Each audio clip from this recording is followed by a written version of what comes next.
Hello everyone, कैसे हैं आप लोग। आई होप सब ठीक होंगे। चलिए स्टार्ट करते हैं हमारा आज का नया topic from the chapter evolution. तो आज का हमारा टॉपिक ऑफ डिस्कशन रहेगा एविडेंसेस ऑफ इवोल्यूशन। तो जो एविडेंसेस ऑफ इवोल्यूशन है, जो इवोल्यूशन मॉडल को सपोर्ट करते हैं, वो हमें मिलते हैं बायोलॉजी एंड जियोलॉजी, दोनों फील्ड से हमें वो मिलते हैं। तो ग्रुप ऑफ जो एविडेंसेस हमें मिलते हैं उनको हमने 4 कैटेगरीज में डिवाइड किया है। First is direct observation of evolutionary change. Second is homology and development. Homology होता है similarity of structure in organism.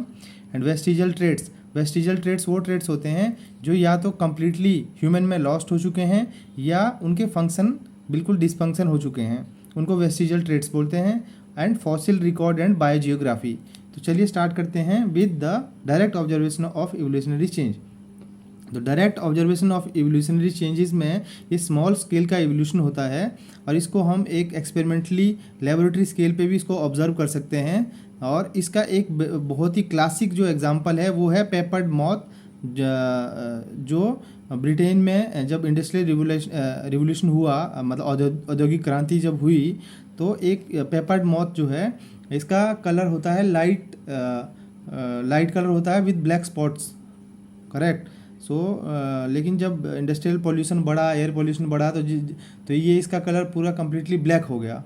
तो इनकी पॉल्यूशन बढ़ने की वजह से ये डायरेक्शनल चेंज हो गया इनके अंदर, उसको इन्होंने अडॉप्ट किया फॉर दैट पॉल्यूटेड कंडीशन में। फिर बाद में जब पॉल्यूशन रिड्यूस हुआ तो again they become a black spotted light colour peppered moth. तो एक बेस्ट एग्जांपल है सिल्वर इसको पेपर्ड मॉथ का for the micro evolution and direct observation का। और ये डायरेक्ट ऑब्जर्वेशन वाला जो है इसको हम as a artificial selection method भी यूज़ कर सकते हैं। आर्टिफिशियल एक्सपेरिमेंट करके हम इसको अपनी एग्रीकल्चर जो हमारी हर्डल्स हैं उनको दूर करने के लिए भी यूज़ कर सकते हैं और अपनी एग्रीकल्चर को हम और बेटर बना सकते हैं और इम्प्रूवमेंट कर सकते हैं एग्रीकल्चर एरिया में by the use of direct observation evolutionary changes के हेल्प से। अब सेकंड है हमारा होमोलॉजी एंड डेवलपमेंट। तो होमोलॉजी मैंने जैसे आपको बताया कि सिमिलरिटी इन स्ट्रक्चर। होमोलॉजी दो तरह की होती है, एक होता है होमोलोगस स्ट्रक्चर, एक होता है एनालोगस स्ट्रक्चर। होमोलॉजी जो हमें बताती है common ancestry of the species, मतलब जो भी स्पीसीज़ हैं वो सारी एक कॉमन एंसेस्टर से ओरिजिनेट हुई हैं, ये हमें होमोलॉजी से पता चलता है। और ये इसका एक बेस्ट एग्जांपल ये है कि जैसे सपोज़ करो हम और ह्यूमन बींग्स हैं, इनके जो लेग्स हैं एंड जो फ्रॉग है, फ्रॉग के जो लेग हैं वो दोनों सेम स्ट्रक्चर्स के होते हैं बट उनके फंक्शन बिल्कुल डिफरेंट होते हैं। उनका ओरिजिन स्ट्रक्चर जो रहेगा सेम रहेगा लेकिन फंक्शन बिल्कुल डिफरेंट होते हैं। हमारे लेग्स का फंक्शन कुछ और होता है और फ्रॉग के लेग्स का फंक्शन जो हुपिंग के लिए यूज़ करते हैं। सेम जो है जो बर्ड के जो वर्ड है उसके जो फोर लिम्ब हैं और बैट के जो फोर लिम्ब हैं और सेम जो हमारी जो आर्म्स हैं वो सिमिलर इन स्ट्रक्चर होती हैं बट फंक्शन बिल्कुल डिफरेंट करती हैं। और ये होता है ड्यू टू द जिस कंडीशन में वो अडेप्ट हैं, जिस कंडीशन में वो सर्वाइव कर रहे हैं, जिस कंडीशन में वो रह रहे हैं, उस हिसाब से उन्होंने अपनी डिज़ाइन को उनका स्ट्रक्चर होता है और वो उस तरह से जो है उस पर्टिकुलर इन्वायरमेंट में सर्वाइव कर पाते हैं। तो होमोलोगस स्ट्रक्चर में क्या होता है कि कॉमन एंसेस्टर होता है एंड डिफरेंट फंक्शन परफॉर्म करते हैं। मतलब होमोलोगस स्ट्रक्चर आर दो structure which derived from common ancestor but perform different function, correct. And analogous structure में इसका उल्टा होता है कि derived from perform same function but derived not from the common ancestor. Okay, ये आपको याद रखना है। और एक टर्म होती है होमोप्लाजी। तो ये इसमें होता है कि a character shared between two species. तो इसमें क्या होता है कि दो स्पीसीज़ के अंदर वो करेक्टर प्रेजेंट होता है बट उनके एंसेस्टर में वो करेक्टर बिल्कुल भी नहीं था। मतलब एंसेस्टर में करेक्टर डेवलप नहीं था लेकिन स्पीसीज़ के अंदर आगे प्रोजेनी में वो करेक्टर डेवलप हो गया। That is homoplasy. उस चीज़ को हम होमोप्लाजी बोलते हैं। तो ये जैसे एक एग्जांपल दिया हुआ है, ह्यूमन के 4 लिम्ब है, फ्रॉग के हैं, बैट के हैं, है ना, पॉर्पोइस के हैं, हॉर्स के हैं। तो सबका देखो ऑलमोस्ट सेम ही है स्ट्रक्चर बट फंक्शन सबके डिफरेंट है। ओके, चलिए नेक्स्ट करते हैं। नेक्स्ट में है एनालॉगस स्ट्रक्चर। तो एनालॉगस स्ट्रक्चर में जैसे आपको बताया not derived from the common ancestor but perform similar function. तो इसका एक बेस्ट एग्जांपल है wing of bird and wing of insect. तो जो विंग ऑफ बर्ड है मतलब जो बर्ड्स के जो पंख हैं और जो इंसेक्ट के जो पंख हैं वो दोनों स्ट्रक्चर में फिजिकली बायोलॉजिकली बिल्कुल डिफरेंट दिखते हैं। फिजिकली एंड बायोलॉजिकली जो हैं स्ट्रक्चर डिफरेंट दिखता है उनका, लेकिन वो फंक्शन जो है सेम परफॉर्म करने हैं फ्लाइंग का, उड़ने के लिए यूज़ होते हैं। और उनके जो एंसेस्टर हैं वो भी कॉमन एंसेस्ट्री नहीं है। तो ये बेस्ट एग्जांपल है एनालॉगस ऑर्गन का, तो ये आपको याद रखना चाहिए।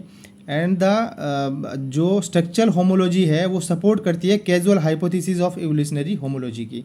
ये स्ट्रक्चरल होमोलॉजी जो है ये कैजुअल हाइपोथेसिस जो है इवोल्यूशनरी होमोलॉजी की उसको सपोर्ट करती है, that common structural organisation result from common ancestry. Okay, तो ये है। एंड देन हमारा आता है वेस्टिजियल स्ट्रक्चर। तो वेस्टिजियल स्ट्रक्चर वो स्ट्रक्चर होते हैं जो या तो बिल्कुल पूरी तरह से किसी ऑर्गेनिज्म में लॉस्ट हो चुके हैं, ख़त्म हो चुके हैं, या अभी भी हैं बट उनका यूज़ नहीं है, मतलब वो बिना यूज़ के हैं। तो this is known as many species have structural genetical feature that no apparent function, मतलब इस तरह का स्ट्रक्चर रहेगा लेकिन उसका कोई फंक्शन नहीं रहेगा। उसका एग्जांपल है जैसे स्नेक्स और जो वेल्स होते हैं, वेल मछली और जो स्नेक्स होते हैं उनमें पेल्विक बोन्स होती हैं, उसका क्या यूज़ है, उनमें कोई यूज़ नहीं है। रूडिमेंट्री आई होती है, केव फिश में रूडिमेंट्री आई होती है, उसका भी उसके लिए कोई यूज़ नहीं है। Presence of the nictitating membrane in human and the presence of pseudogenes throughout the genome of the eukaryotes. तो मतलब ये जैसे निक्टेटिंग मेम्ब्रेन है, ये हमारी आइज़ का जो कॉर्नर होता है ना, कॉर्नर में एक मेम्ब्रेन होती है जिसका कोई यूज़ नहीं है, बट वो पहले रहा होगा यूज़ शायद, लेकिन अब वो उसका कोई यूज़ नहीं है, बट वो स्टिल इट्स देयर। सो ये भी यूज़लेस है। हमारे स्टमक में भी अपेंडिक्स करके एक होता है, वो भी किसी यूज़ का नहीं होता है, वो भी आपको पता होगा। कई लोगों का अपेंडिक्स का ऑपरेशन भी होता है, कहते हैं अपेंडिक्स में ऑपरेशन करवाया, तो ये भी है एक। These structures suggest strongly that species has changed over time and descended from the ancestor with different ecological gen। तो ये स्ट्रक्चर जो हैं ये इस तरफ पॉइंट आउट करती हैं कि जो भी पूरी स्पीसीज़ है ना वो किसी ना किसी करेक्टर के साथ आगे मतलब इवोल्यूट हुई हैं, बट अब विद टाइम जो है वो पर्टिकुलर करेक्टर जो था उनके अंदर उसका यूज़ ना होने की वजह से वो वो हो गया, लॉस्ट हो गया। And then related phenomena showing descent with modification is evidence of poor engineering or inefficient design in the characteristics। ये हमारे यूज़ का नहीं है, इसको छोड़ दो। Next is our fossil record and biogeography. तो फॉसिल रिकॉर्ड एंड बायोजियोग्राफी में आता है, सबसे पहले फॉसिल होते क्या हैं। Fossil are the preserved remain और traces of organism from the distant past. तो ये जो किसी भी ऑर्गेनिज्म के प्रिजर्व्ड और बचे हुए हिस्से जो ज़मीन के अंदर सड़े हुए हैं, पड़े हुए हैं, उनको हम फॉसिल्स बोलते हैं। The fossil record remain first and foremost among the database that document change in the past life. और ये सबसे बेस्ट मतलब 100% प्रूफ रहता है किसी भी ऑर्गेनिज्म का और पास्ट की लाइफ का कि अर्थ में पहले किस तरह की लाइफ एग्जिस्ट करती थी। तो ये एक बहुत बढ़िया प्रूफ होता है कि डेटाबेस होता है हमारे पास।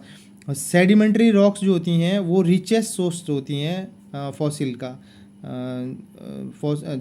सेडिमेंट्री रॉक्स में सबसे ज़्यादा फॉसिल्स पाए जाते हैं और उसमें दबे हुए रहते हैं। ओके, तो सेडिमेंट्री जो फॉसिल्स हैं ना वो सेडिमेंट्री जो लेयर होती हैं अर्थ की उसमें एकमुलेट हो जाते हैं और उस लेयर को कहते हैं स्ट्रेटा, उस लेयर को हम कहते हैं strata. And fossil records show there have been great changes in the kinds of organisms and dominated life on the earth at different point of time। तो हम फॉसिल रिकॉर्ड को जब स्टडी करते हैं तो बताते हैं कि टाइम के साथ में ऑर्गेनिज्म के अंदर बहुत सारे चेंजेस हुए हैं और लाइफ ने किस तरह से अर्थ पे अपने आप को डोमिनेट किया है अलग अलग पॉइंट पे ऑफ टाइम में, वो सब हमें फॉसिल रिकॉर्ड की स्टडी करने से हमें पता चलता है। और जब फॉसिल रिकॉर्ड ऑफ मोस्ट जो मेजर एनिमल थे ना उनके जो फॉसिल रिकॉर्ड्स हैं वो एनिमल ग्रुप्स के begins in the Cambrian period कह सकते हैं इसको, एक जियोलॉजिकल टाइम स्केल में। तो उसको हम आगे पढ़ेंगे इसी चैप्टर में जियोलॉजिकल टाइम स्केल क्या होता है, तो इसको तो आप अभी ऐसे ही याद रखो। एंड देन बायोजियोग्राफी ये साइंस है वो जो एक्सप्लेन करती है distribution of species and ecology and higher taxa on the surface of the earth. then geographical distribution of species may be endemic और जो कोई भी स्पीसीज किसी भी जियोग्राफिकली प्रेजेंट हो, एंडेमिक स्पीसीज उस स्पीसीज को बोलेंगे हम जो स्पीसीज एक लिमिटेड एरिया में स्प्रेड होती है, मतलब लिमिटेड एरिया में प्रेजेंट होती है। एंड कॉस्मोपॉलिटन स्पीसीज उस स्पीसीज को बोलेंगे जो एक कंटिनेंट्स और ग्लोब्स में पाई जाती हैं, अलग कंटिनेंट्स या ग्लोब्स में पाई जाती हैं। और डिसजंक्ट स्पीसीज हैं जो एक कन्फाइंड सिंगल एरिया में नहीं होती but more than one region में होती हैं, बट उन दोनों रीजन के बीच में ना गैप होता है, एक गैप बिटवीन देम। तो 3 टाइप की स्पीसीज हमने पढ़ी है, endemic species, cosmopolitan species and distinct species. Okay, इसका एक एग्जांपल है, जैसे approximately 2000 species of flies belonging to the genus Drosophila are now found throughout the world. मतलब 2000 के आसपास मक्खियाँ जो हैं जो जीनस ड्रोजोफिला से बिलोंग करती हैं वो पूरे वर्ल्ड में पाई जाती हैं। About 1/4 of them are live in Hawaii only. तो मतलब हवाई के आइलैंड में 1/4 ऑफ देम मतलब लीव करती हैं अकेले। तो similarly more than 1000 species of snails and molluscs are found on only in Hawaii. The biological explanation of the multiplicity of the related species in remote locality is that such great diversity is a consequence of the evolution from a few common ancestors that colonized an isolated environment। तो ये इनका कहना है कि biological जो diversity है किसी भी स्पीसीज़ का, किसी पे ज़्यादा मिल रही हैं, किसी पे कम मिल रही हैं, लेकिन मिल थ्रू आउट द वर्ल्ड रही हैं, ये एक due to the best example है। किस वजह से कि उनके जो एंसेस्टर थे वो एक कॉमन एंसेस्टर से डिसेंडेंट हैं, और उनके जो एंसेस्टर थे वो कहीं से फ्लाई करके उस पर्टिकुलर लोकेलिटी में, उस पर्टिकुलर नीक में आ गए, और वो वहाँ पे अपने आप को उन्होंने वो चीज़ें अपने अंदर डेवलप कर दी उस पर्टिकुलर इन्वायरमेंट में सर्वाइव करने के लिए, और वो वहाँ पे रहने लगे। और जो हवाईयन आइलैंड है ना are far from any mainland or other island, and on the basis of geological evidence they never have been attached to other land also। तो फिर कहाँ से, अगर हवाई आइलैंड जो है वो मेनलैंड से दूर है और वहाँ कोई मतलब किसी लैंड से अटैच भी नहीं है, तो फिर वहाँ पे ये सारी लाइफ्स जो है 2000 डिफरेंट टाइप 1/4 ऑफ द ये ड्रोजोफिला की स्पीसीज़ कहाँ से आ गई, स्नेल्स और मॉलस्क की इतनी सारी स्पीसीज़ कहाँ से आ गई। तो ये इसका मतलब है वो by land, by sea, by यानी मोड ऑफ ट्रांसपोर्टेशन के थ्रू वहाँ पहुँचे किसी न किसी तरह से, और वो फिर वहाँ ही सर्वाइव करने लग गए। उस पर्टिकुलर आए वो मेन लैंड से ही हैं, उनका सोर्स ऑफ जो एंसेस्टर है वो कॉमन एंसेस्ट्री को वो बिलोंग करते हैं।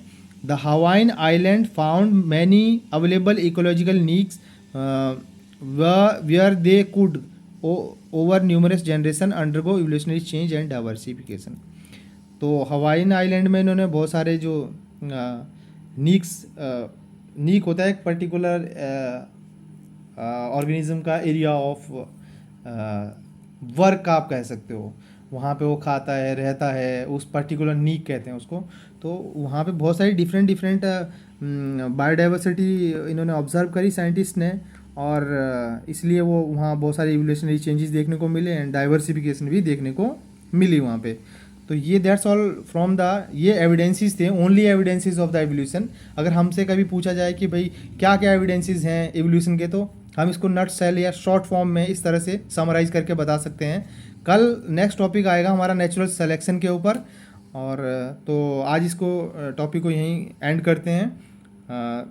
अगर आपको ये वीडियो अच्छा लगा है तो इसको लाइक करें, शेयर करें, सब्सक्राइब करें, और हमें ऐसे ही अच्छे वीडियो बनाने के लिए मोटिवेट करते रहें और कमेंट करते रहें। Thank you very much, have a nice day.